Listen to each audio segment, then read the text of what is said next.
Hey there, this is Derek Henry with Accelerate Consulting, and this week's blog video is talking about price versus value. Now, if you're one of those people who says, wow, that's too expensive constantly, and you're not really thinking it through, like what might the value I get out of this be, then this is for you. I know I've had that same thought many times throughout my lifetime, and sometimes you miss out.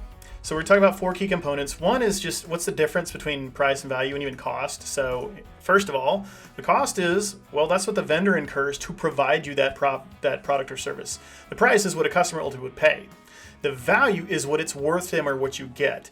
Now, the price is often set based on what the cost is plus a margin. It could also be set based on what the perceived value is from the customer. Could be a little bit of both.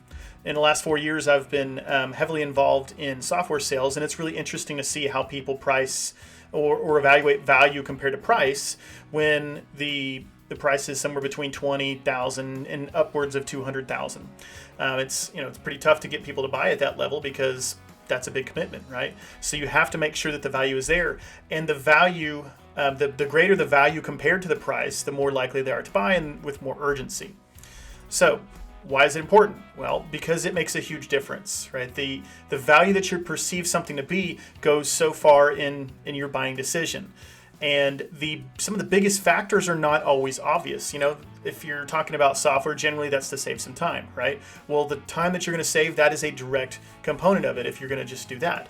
But a lot of times there are less obvious things, like if it's going to, prevent a lot of work people don't like doing, then there's also the indirect value of not having people leave and having to replace them and recruit them and train their replacements, and the tribal knowledge that you lose when they leave, and the time and the effort it takes to get new people engaged and connect and on board, right? So to align the value, at the end of the day, you can have the best case for something, but the people who sign the checks, if the value is not aligned with their initiatives and their strategy and what they care about, then it might not even be worth it. So aligning it is very important, and getting that done early on and building several different champions up is important. The last thing you want to see, especially if you're the buyer, is we've got all this momentum, we have this great project we're going to do, and then somebody shoots it down from above.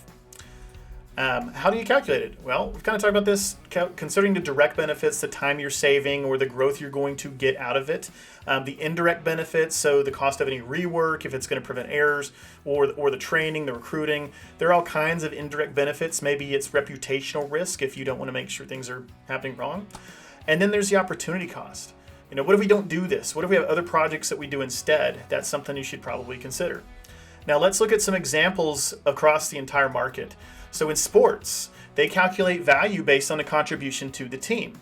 What I love, I'm a big baseball fan, is how they do wins above replacement. So they look at an individual, they try to take out all the variables like the place they play in, the type of field, where it is and all that stuff, and they try to compare that to different people. And then what is their value above some just replacement level player that they could get from the minors. And it's pretty cool because you can kind of see what level they're playing at, and it's usually pretty obvious. You look at these things like, yep, I would say they're probably 8 wins above replacement. That one player is contributing 8 more wins than somebody else could do. And I love that. And it's based, when they get a new contract, that is based on the expected value of the contribution to the team. There's like a market value for each win that they're going to contribute to. Now in real estate, the expected value is based on, there is a price, right, based on the location, the safety of the neighborhood, a lot of other factors, size, cleanliness, the need to remodel or anything.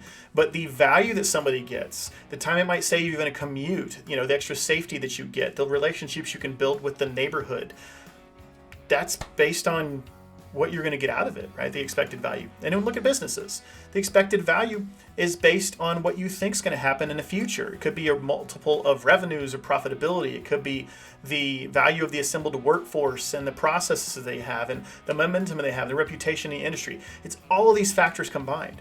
What if you took those same approaches in looking at the expected value with any big investment that you made, just like those 3 examples, and not just looking at the price?